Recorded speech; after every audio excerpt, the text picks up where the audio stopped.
Wa salaamaaleykum waaw kii du Ibu si loo nekk yow gën naa la gis de tey nag ma bàyyi de waaw xuma loolu de ana kaana moom ana kaana laa soxloon ana muy fii wala. mais boy si loo nekk boy yaa ngi si jàmm ah non kaana muy si douche bi bàyyi kaay toog xaar ka kaay. waaw moom dafa yàgg si douche bi sax dafa yàgg si douche bi ni mu génn garab. kaana dafa bëgg douche de douche kër gi la moo ko feesal chaque jour ñu ngi ngàcc kay suñu force bi dafa bëgg douche ma yaakaar yaa ngi si douche la ko juree sax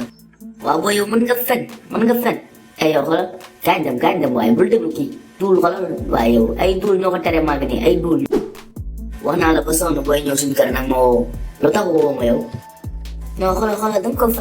fàtte mais maa ngi jégalu